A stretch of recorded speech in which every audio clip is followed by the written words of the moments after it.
Red green online present.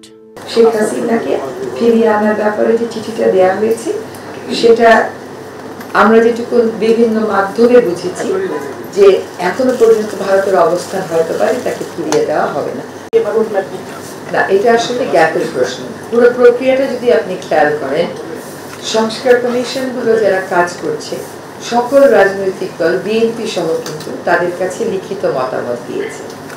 কাজে সংস্কারের ধারণাটাকে তারা গ্রহণ করেছে এবং তারাও প্রথম থেকে বলেছে যে সংস্কারের প্রয়োজন আছে।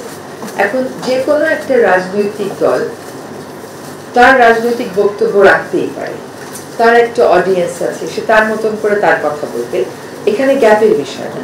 এখন প্রধান উপদেষ্টা যেটা বলেছেন, প্রধান উপদেষ্টার সাথে কিন্তু রাজনৈতিক দলগুলো আলাপ আলোচনায় এখন একটা নিয়মিত বিরতিতে বসছে। হ্যাঁ, কাজে রাজনৈতিক দলগুলো তাদের যে বক্তব্য দেন সেগুলো তাদের রাজনৈতিক বক্তব্য, সেটার সাথে এখানে বিরোধের জায়গা নেই। তারা জিনিসটাকে একভাবে দেখেন, আমরা হয়তো আমাদের একটা কর্ম পরিকল্পনায় আছি এবং এটা আমরা আবার ক্লিয়ার করি যে আমরা সকলকে অনবোর্ড নিয়েই এই প্রসেসটা করব।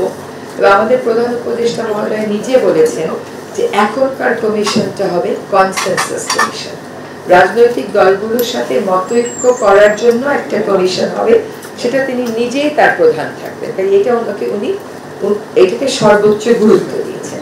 কাজে এখানে তাদের একটা টাইমলাইন থাকতে পারে, আমাদের একটা টাইমলাইন থাকতে পারে, সবকিছু নিয়ে আলাপ আলোচনার মাধ্যমেই সিদ্ধান্ত আসবে। এখানে বিরোধের জায়গা নেই।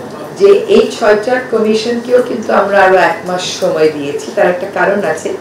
কারণটা হচ্ছে যে তারা এখন নিজেদের মধ্যে বসবেন, নিজেদের মধ্যে একটা সমন্বয় করবেন এবং আশা করা যাচ্ছে ফেব্রুয়ারির মাঝামাঝি সময়ের মধ্যে আমরা রাজনৈতিক দলগুলোর সাথে আলাপ আলোচনা করব।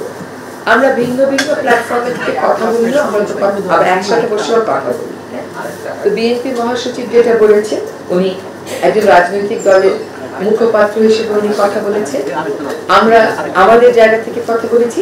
দুইটা জায়গা যখন এক হবে আমি মনে করি যে শান্তিপূর্ণভাবে আমরা একটা ঐক্যমতে পৌঁছাতে পারবো। এবং আমাদের প্রধান উপদেষ্টা মহোদয় বলেছে যে কতটুকু সংস্কার করবো এটা নির্ভর করবে কতটুকু ঐক্য আমরা গড়ে তুলতে পারলাম। আর এখন আসলে এই ঐক্য গড়ে তোলার প্রচেষ্টায় কিন্তু দেখবেন, আর যখন রিপোর্টগুলো পুরোই পাবলিশ হয়ে যাবে, আজকে আপনারা সবাই সারাংশগুলো পেয়ে যাবেন, পুরোই প্রকাশ হয়ে যাবে, তখন জনগণও বিভিন্ন বিষয়ে মতামত দেবে। নিশ্চয়ই রাজনৈতিক দলগুলো জনগণের মতামত কোন দিকে পাল্লায় ভারী সেটাও বিবেচনায় নেবে। সবগুলো ফ্যাক্টরকে বিবেচনা করে আমি মনে করি ঐক্যমতের ভিত্তিতে আগানো আমাদের পক্ষে সম্ভব হবে। আপনারা প্রোক্লেমেশন নিয়েও দেখেছেন, শেষ পর্যন্ত কিন্তু মোটামুটি সমঝোতায় আসে গেছে। প্রথম কথা হচ্ছে এখানে কয়েকটা জিনিস প্যারালালি চলছে। একটা হচ্ছে সংস্কার, একটা হচ্ছে নির্বাচনের একটা রোডম্যাপ, আর একটা হচ্ছে বিচারের দাবি। যেহেতু এটা গণ অভ্যুত্থান পরবর্তী একটা সরকার, এখানে বারবার একটা জিনিস স্পষ্ট করা হয়েছে যে এই যে মর্মান্তিক হত্যাকাণ্ডগুলো হলো, শত শত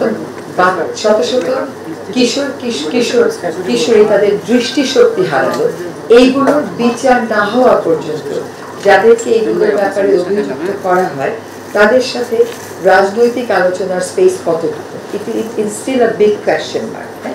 তো সেটা হচ্ছে জাতীয় পার্টির ব্যাপারে আমার ব্যাখ্যা। এই বিশেষ প্রতিবেদনটি যদি আপনাদের ভালো লেগে থাকে অথবা উপকৃত হন, তাহলে অবশ্যই এই চ্যানেলটি সাবস্ক্রাইব করুন এবং লাইক, কমেন্ট ও শেয়ার করে রেড গ্রিন অনলাইনের সাথেই থাকুন। Thanks to everyone. Red green online.